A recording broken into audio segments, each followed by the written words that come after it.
রাজধানী গুলশানে ৬৭ বছর বয়সী এক বিদেশি নারীর মরদেহ উদ্ধার করা হয়েছে এবং তার শরীরে আঘাতের চিহ্ন পাওয়া গেছে। আমরা এ বিষয়ে আরেকটু বিস্তারিত জানবো। আমাদের সহকর্মী এম এ আজিজ এ বিষয়ে খোঁজ খবর রাখছেন। আজিজ, এই বিদেশি নারীর পরিচয় সম্পর্কে কিছু জানা গেল কিনা, এবং যেমনটি দর্শকদের জানালাম যে তার শরীরে আঘাতের চিহ্ন রয়েছে, এ বিষয়ে পুলিশের পক্ষ থেকে কিংবা আপনি হয়তো কোনো হাসপাতালের সামনে আছেন, সেখানে সংশ্লিষ্ট কেউ জানিয়েছে কিনা? ধন্যবাদ বৃষ্টি। আমি এই মুহূর্তে আছি রাজধানীর ইউনাইটেড হাসপাতালের সামনে। এখানে আপনি আমার সামনে যে অ্যাম্বুলেন্সটি দেখতে পাচ্ছেন, এই অ্যাম্বুলেন্সেই সেই নারীর মরদেহ রাখা হয়েছে।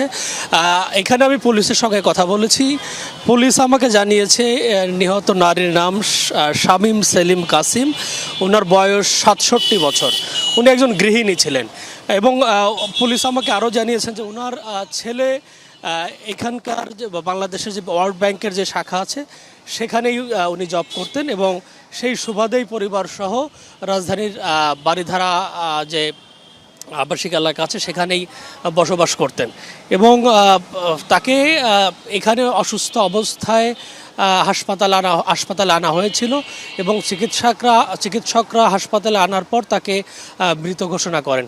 এবং আপনি যে বিষয়টা বলেছেন তার শরীরে দাগের বিষয়ে আমি কথা বলেছি পুলিশের সঙ্গে। পুলিশ বলেছে এটি আসলে তারা এখনও নিশ্চিত নয়, তবে তার শরীরে কিছু দাগের চিহ্ন পাওয়া গেছে। সেটি এখনকার দাগ বা আঘাতের দাগ কিনা বা পূর্ববর্তী কোনো দাগ কিনা সেটিও তারা নিশ্চিত নয়।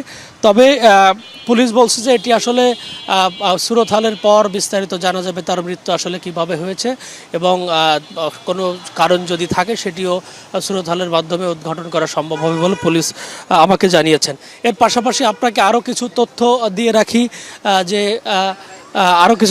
রাখি ওনার ছেলের নাম হচ্ছে সোহাইল কাসিম এবং তিনি ওয়ার্ল্ড ব্যাংকে চাকরি করতেন ঢাকাতে এবং পরিবার নিয়েই মূলত বারিধারায় বসবাস করতেন।